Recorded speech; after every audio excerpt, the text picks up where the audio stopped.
Hazır Aksayga varıp geldim. Aksayga varıp ellerime uçulaşıp, alarmaya toluk meseleni görüp göz gözümünü. Elin ahvalın, alardan çamıça problemaların aytkan sözlerini uğrup geldim. Hem ошол Koktашka'da sizlerle жолугуп кетейин деп келдим атайын. Урматтуу туугандар, эми бүгүнкү маселени бүт Кыргызстан билип турат. Кыргызстандын ар бир жараны, ушу Баткенде болуп аткан окуяны, Көкташта болуп аткан окуяны, Аксайда болуп аткан окуяны ар бири билип турат. Ошондуктан ошолордун катарында мен дагы Бишкектен ошону көрүп, билип туруп, унчукпай отура албадым. Унчукпай отура албай, өзүм барып көрүп билип келейинчи. Эмне болуп атты экен элибиз журтубуз деп келдим. Бул жер, урматтуу туугандар, мына бул жерибиз, мына биздин топурагыбыз, жерибиз бир эле силердики эмес. Бир эле мына Көкташтын элиники, Баткендики эмес. Бул ар бир кыргызстандыктын жери. Менин дагы жерим. Силердин дагы жериңер, баарыбыздын жерибиз. Ошондуктан биздин жерибизде ушундай маселе болуп аткандан кийин ушуну көрөйүн деген максатта келип отурамын. Эми бул маселе ачык айтыш керек. Бул эки мамлекеттин ортосундагы маселе. Эки мамлекеттин ортосунда маселе болгондуктан бул бир гана жолу менен чечилет. Сүйлөшүү жолу менен. Чабышуу жолу менен чечилбейт туугандар. Чабышып, мен мындан күчтүүмүн, ал менден күчтүү деп тытышып, чабышып чече албайбыз. Эки мамлекеттин ортосунда болгондон кийин биз муну дипломатиялык жолдор менен, сүйлөшүү жолдору менен, переговорлор менен гана бүтүрөбүз. Бирок ошол переговорлордо, ошол сүйлөшкөндөрдө мамлекеттин кызыкчылыгын, ушул жерде жашаган ар бир адамдын кызыкчылыгын сактаганга бүгүнкүдө бийлик милдеттүү. Биз бүгүнкү күндө мүмкүнчүлүк беришибиз керек. Мына ушул азыркы бийликте отурган адамдарга, ушул бийликти мына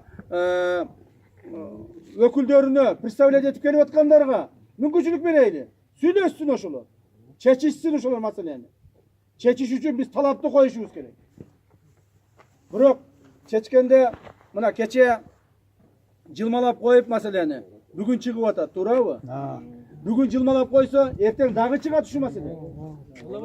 Ошондуктан биринчи жол эмес да бул. 80-жылдан бери сөз бериңиздер. Ошондуктан, урматтуу туугандар, ошондуктан маселени тамырынан чечиш керек.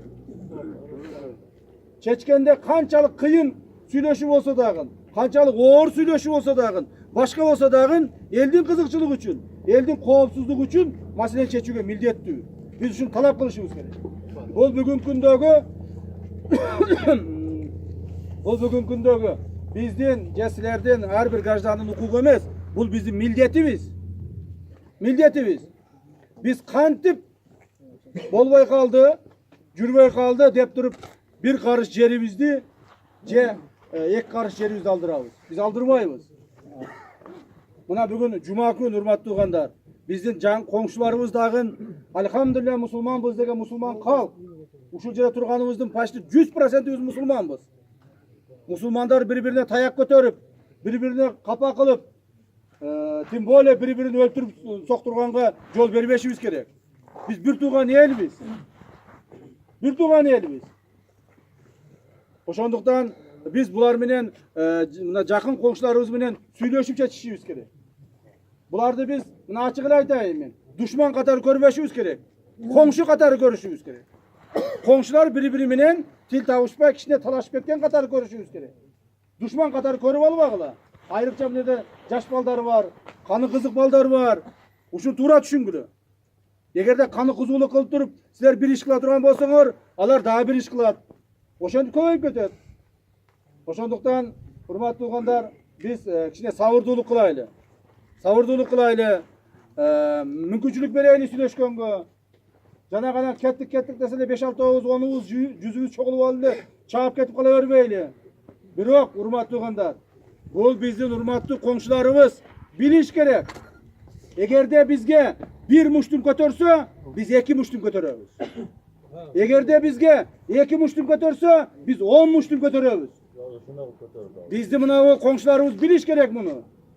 Биз буларга мусулмандык, бир туугандык менен жакшы мамилени кылганыбызды Bular bizdi mınday korkup kaldı degen mamile oyga kelbеш керек. Biz Kırgızlar hiç kaçan korkkan emasmiz. Bir karış yerimiz hiç kime bermeybiz. Mına uşağa turuşubuz керек biz. Turuşubuz керек. Hiç kaçan. Kaysıl başımıza kun düşkönde dağın biz ata babalarımыздın jerin, özümüz tuğulup öskön toprağımız altın jer hiç kime bermeybiz tuğanlar. Vermeyiz. Mına ошону урматтуу туугандар, biz тынчтык жолу менен чечүүгө аракет кылышыбыз керек.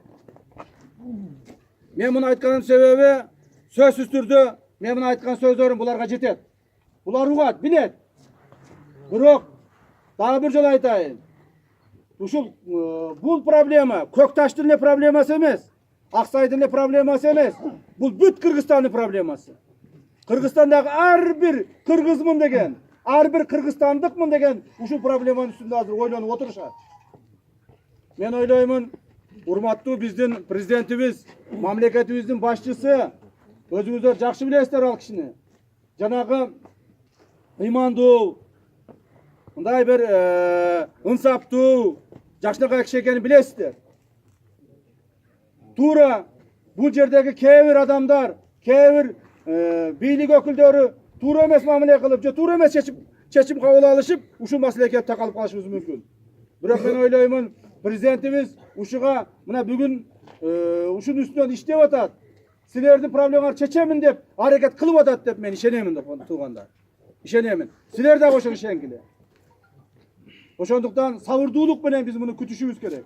Сабырдуулук менен бизге аракет кылышыбыз керек.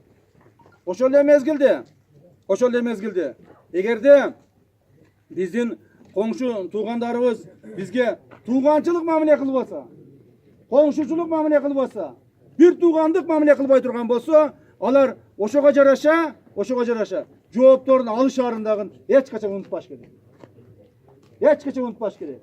Биз, урматтуу туугандар, айрыкча мына жаштар, жанагы бул жердеги апаларыбыздын, энелерибиздин, кыздарыбыздын, кичинекей жаш балдарыбыздын көз жашын төккөнгө эч качан жол бербейбиз. Эмне болуп кеткен күндө дагы, кайсыл башыбызга караан түшкөндө дагы биз өзүбүздүн жерибизди эч кимге бербейбиз. Биздин жерибизди эркин жүргөнгө, жерибиз менен жерибизди улап эркин барып келгенге биз толук укуктуубуз. Жана биз ушуга жетишебиз, Кудай кааласа. Жетишебиз. Ошого силер сабырдуулук кылгыла. Урушуп талаш менен, тытыш менен, чабыш менен бул нерсе бүтпөйт. Бул сүйлөшүү жолу менен, дипломатия жолу менен бүтөт туугандар. Ушуга туура түшүнгүлө.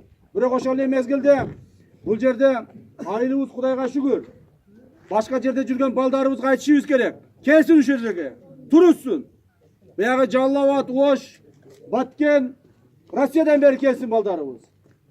Туулган жердин топурагы алтын деп кыргыз бекер айткан эмес.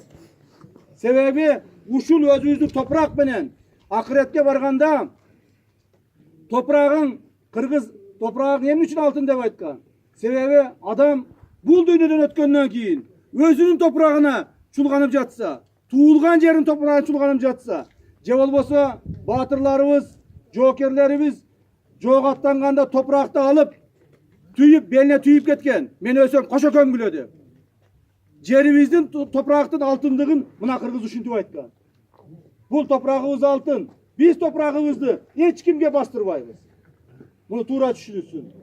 Ошол эле мезгилде урматтуу туугандар, биз мусулман калк болгондон кийин эртең акыретке барганда бизде сен кайсы уруудансың, сен кайсы улуттансың деп сурабайт экен.